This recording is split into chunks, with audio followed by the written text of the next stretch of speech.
আসসালামু আলাইকুম। এই লোক আওয়ামী লীগ হোক আর বিএনপি হোক, যেই হোক না কেন, প্রশ্নগুলা কিন্তু সঠিক করেছে। এই প্রশ্নগুলা কিন্তু আমারও। আপনি এই প্রশ্নগুলার উত্তর কে আছেন দিবেন কমেন্টে। নবীজি থেকে শুরু করে যারা কোনো মানুষ দাঁড়িপাল্লায় ভোট দেয় নাই সেই সব লোকরা কি জাহান্নাম পাবে না জান্নাতে? আমি প্রশ্ন শুনে নেন, আপনি উত্তর দিন পরে। তারপর বলছি যে আচ্ছা ঠিক আছে, দাঁড়িপাল্লায় ভোট দিলে যদি জান্নাত গ্যারান্টেড হয় তাহলে মৌলানা মতিউর রহমান নিজামী আর মুজাহিদ সাহেব, কামরুজ্জামান কাদের মোল্লা এবং দেলোয়ার হোসেন সাহেব এরা ধানের শীষে ইলেকশন করে মারা গেলেন, তারা জাহান্নাম পাবে না জান্নাতি হবে? আচ্ছা ওকে ফাইন, ওরা তো মারা গেছেন, জীবিত যারা আছেন দুইজন, আমির সাহেব আর তার সেক্রেটারি গত 18 সালেও ধানের শীষে নির্বাচন করছেন। এখন এই যে প্রশ্ন। আর একটা প্রশ্ন হলো, এটা আমি জানতে চাই, আর একটা প্রশ্ন হলো যে কোরআন শরীফে বহু জায়গায় কিয়ামতের কথা লেখা, সূরা কিয়ামত আছে, সেখানে বলা আছে যে কিয়ামতের মাঠে আল্লাহ সব ফয়সালা করবেন, যাররা যাররা কাতরা কাতরা যাবেন, সেটা দিল জালালের শেষের লাইন। তো এইসব আছে, আল্লাহ সিদ্ধান্ত নেবেন কিয়ামতের মাঠে। সিদ্ধান্ত আল্লাহ যখন কিয়ামতের মাঠে নেবেন, সেই সিদ্ধান্ত দেওয়ার মালিক তো পৃথিবী কোনো নাই, একমাত্র রসুল আছেন কিয়ামতের মাঠে সিজদায় পড়ে থাকবেন। আর যা জানি আমি সেটাই বলছি, আমি কিন্তু মূর্খ মানুষ, এই ব্যাপারে আপনার মাফ করে দেন, আমি ভুলও বলতে পারি, যদি এটা মূর্খ হিসেবে আপনারা কেন নিয়েন না। অন্যান্য লাইনে আমি হয়তো চেষ্টা করি, কিন্তু এই লাইনে তো একবার আপনাদের সাথে তুলনায় খুবই মূর্খ।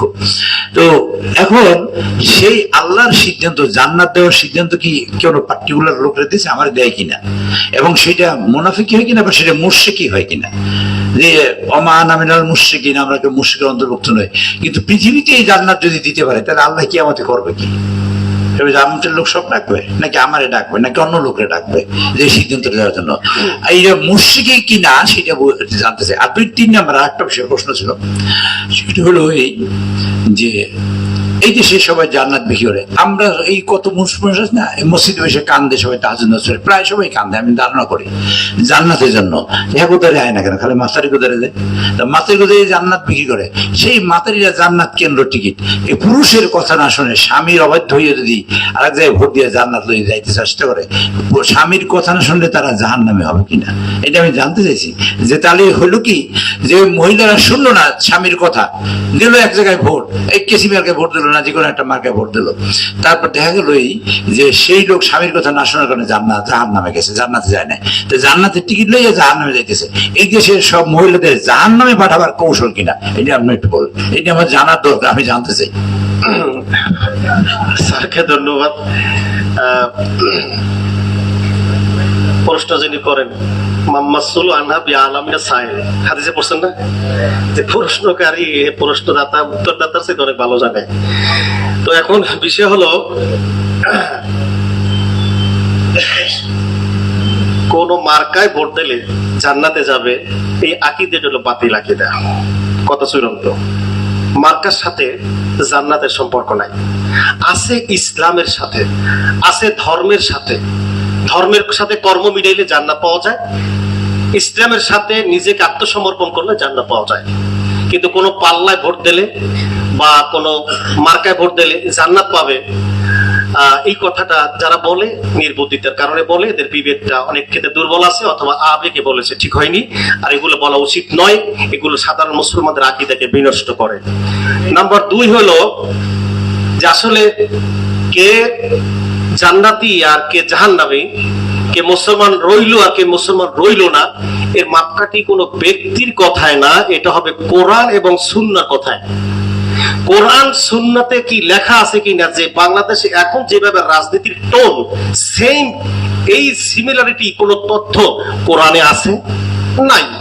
বলে কি প্রয়োজনে আমরা এটা করে নিছি, দরকার, ভবিষ্যতের জন্য দরকার। তাহলে আপনি সন্দেহের মধ্যে আপনি আরেকজনকে মুসলমান বলার অধিকার এখন প্রতিষ্ঠা হয় নাই, যার কারণে এই পাল্লায় মার্কা ভোট দিলে বা ওই মার্কায় ভোট দিলে মুসলমান থাকবে, নাহলে মুসলমানই না, ইসলামের পক্ষেই না, কোরআনের পক্ষেই না। আমাকে এইটা নিশ্চিত করতে হবে, জাতিকে নিশ্চিত করতে হবে আপনি যেটা করছেন ওইটা কি সরাসরি ইসলামের রূপরেখা কিনা।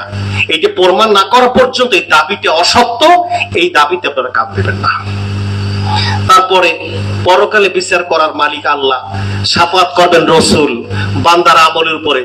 ইসলামে বলছে কি, যদি তুমি জামাত চলে অজু কইরে নামাজ অ্যাটেন্ড করো। এখন জামাত ধরার কারণে জামাত বড় নামাজ কায়েম করার হুকুম আল্লাহ যেহেতু, এখন উজুটা দরকার নাই, আর উজু পরে করবো, আগে নামাজটা কায়েম করে নেই, কারণ এটা তো আল্লাহর ফরজ বিধান।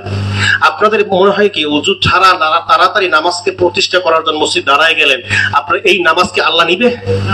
নিবে না। যদি এটাই না নেয় তাহলে উজু কইরা সুন্দরভাবে, ওবার উজু থাবাই থাবাই পানি দিয়ে একটু করলে হবে না, পরিপূর্ণ সুন্দর মতন করে উজু করে তারপর যদি আপনি আসতে পারেন, এক রাকাত পাইলো পূর্ণ জামাতের সব। আপনি ইসলামিক সঠিক ওয়ে যদি আপনি, কথা আগেই বলেছি, তাহলে আপনি অল্প আপনি একটু ইসলামের খেদমত করেছেন, ইসলামের পথে আপনি আগাইছেন, যতটুকু ততটুকুনি আপনি সব পাবেন, পরিপূর্ণ ইসলামের সব পাবেন। আর যদি আপনি উজু ছাড়া, উজুতে অশুদ্ধ করিয়া তাড়াহুড়া করে আপনি চলে গেছেন জায়গা মতন, আপনার ওই জায়গায় যাই ওর লাভ নাই, ওই জায়গায় যে যা করবেন তাতেও লাভ নাই, আর যা করেছেন তাতেও আল্লাহর অসন্তুষ্টি, আর যেখানে পৌঁছবেন সেখানে যাইও আল্লাহ অসন্তুষ্টি। এই ইবাদত, এই স্লোগানে আপনার প্রতি আল্লাহ খুশি হবে না, জাতির প্রতিও খুশি হবে না। আমি কোন দলকে ছোট করার জন্য কিছু বলছি না, মাসালার দৃষ্টিতে যে কথা সেটাই বলছি। অতএব আপনি কোরআনের পক্ষে থাকবেন, সুন্নাহর পক্ষে থাকবেন, ইসলামের পক্ষে থাকবেন, কিন্তু কোরআন সুন্নাহকে, ইসলামকে আপনি ভুল ব্যাখ্যা দিয়ে মানুষের মাঝে ভুল একটা আকীদা তৈরি করতে পারবেন না। তাহলে ইসলাম এই জন্য বলেছেন যে একজন কাফের সে হইলো ইসলামের সরাসরি শত্রু, আর একজন মুনাফিক সে হলো এর চাইতে মারাত্মক শত্রু। তা সরাসরি শত্রু চাইতে মারাত্মক মানে বলছে এ হইলো লেভেল ধরছে ইসলামের, কিন্তু কাজ করেছে কাফেরের সাথে ভয়ঙ্কর। আর কাফের সে জানে যে আমি কাফের, আমাকে দেখলে সে আমাকে প্রতিহত করবে অথবা আমাকে এড়িয়ে যাবে। আর মুনাফিক সে জানে আমি এমন ভাবে যাবো যে আমাকে চিনতেই পারবে না, তার মানে আমি সমূলে ধ্বংস করবো।